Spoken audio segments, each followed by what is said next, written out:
सभी को जय हिंद तथा सभी को वंदे मातरम। Welcome to my channel Chandrayan academy. आशा करते हैं आप सभी अच्छे होंगे और अपनी पढ़ाई को बेहतर से बेहतर रख रहे होंगे।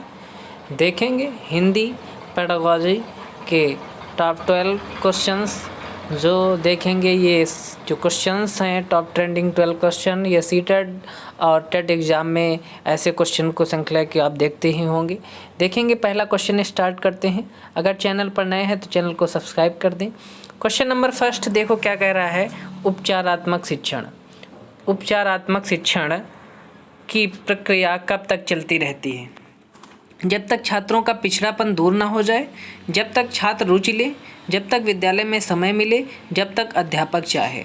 तो नेगेटिव आंसर आपको हटाते चलना है। इसमें पूछा है उपचारात्मक शिक्षण की प्रक्रिया कब तक चलती रहनी चाहिए कि जब तक अध्यापक चाहे, ये गलत ऑप्शन। जब तक विद्यालय में समय मिले, ये भी इसका राइट आंसर नहीं। जब तक छात्र रुचि ले, हमको बच्चे की कमी लगाकर उसको उपचार करना है, निदान करना है, उसको हटाना है, उसकी कमी को दूर करना है, तो रुचि ले बच्चे, इस पे थोड़ा ना कोई जब तक छात्रों का पिछड़ापन दूर ना हो जाए। ऑप्शन नंबर फर्स्ट इसका राइट आंसर होगा, जब तक बच्चे का पिछड़ापन दूर ना हो जाए। क्वेश्चन नंबर देखेंगे 2। हिंदी शिक्षण दुर्बल एवं मंद बुद्धि बच्चों के लिए कौन सी विधि उपयुक्त है? प्रश्नोत्तर विधि, लेख विधि, पुस्तक विधि, समस्या विधि। तो आप बताएंगे कि हिंदी शिक्षण दुर्बल एवं मंद बुद्धि के लिए कौन सी विधि उपयुक्त है? तो ऑप्शन नंबर 2 की इसकी लेख विधि प्रसिद्ध है। और जो मंद बुद्धि बच्चे होते हैं उनका IQ कितना होता है? 25 से 70 के मध्य, मतलब 70 से कम होता है मंदी बुद्धि वाले बच्चों का। ठीक है। और IQ निकालते कैसे हैं? मानसिक आयु बटे वास्तविक आयु। मतलब मानसिक आयु IQ फार्मूला क्या होता है? MA/CA × 100 मानसिक आयु बटे वास्तविक आयु × 100 इसको कहते हैं। क्वेश्चन नंबर देखेंगे 3। सुनकर अर्थ ग्रहण करना उद्देश्य का व्यवहारगत परिवर्तन क्या होगा? छात्र विश्लेषण करेंगे, तुलना कर सकेंगे, शुद्ध सामग्री का भाव ग्रहण करेंगे, क्रमबद्धता से लिख सकेंगे। तो तीसरे का राइट आंसर बताएंगे, शुद्ध सामग्री का भाव ग्रहण करेंगे, इसका राइट आंसर होगा। ऑप्शन नंबर तीसरे का तीसरा राइट आंसर होगा। क्वेश्चन नंबर देखेंगे 4। कौन सा कार्य अध्यापक से संबंधित नहीं है?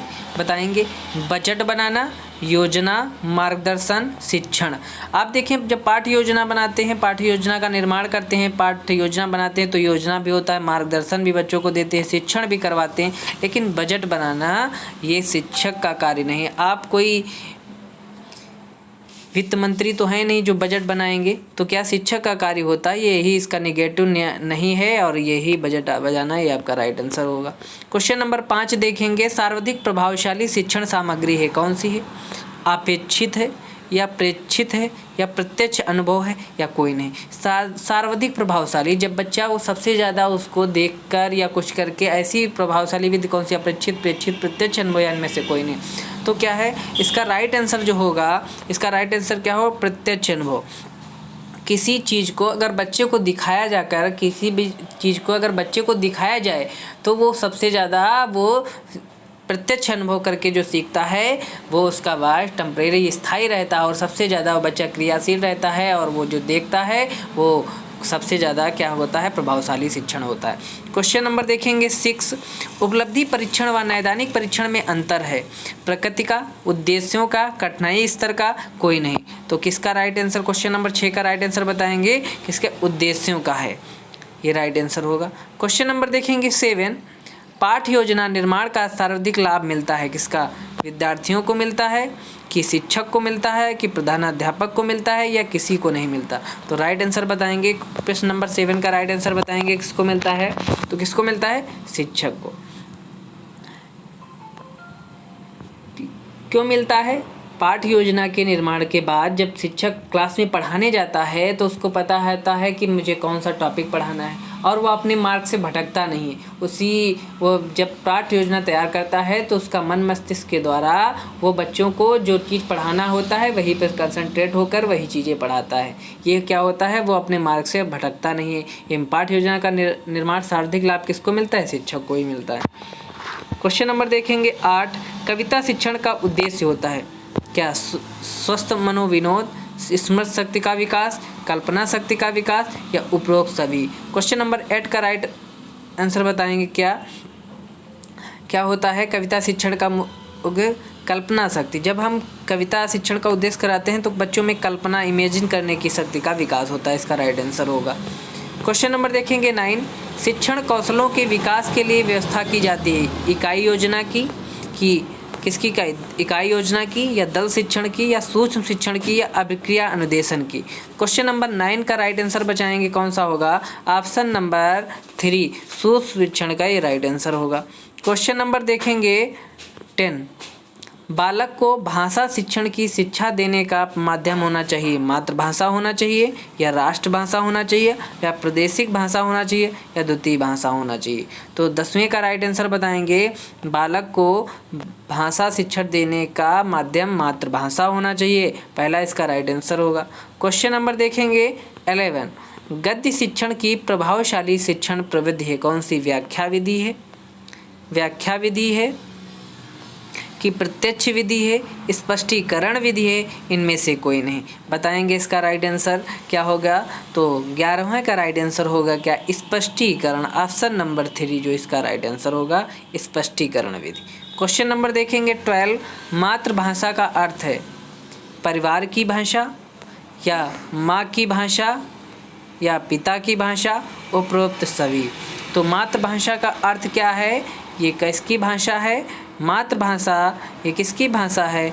ये उपरोक्त सभी इसकी परिवार की भी भाषा है, माँ की भी भाषा है, पिता की भी भाषा। इसका राइट आंसर होगा उपरोक्त सभी।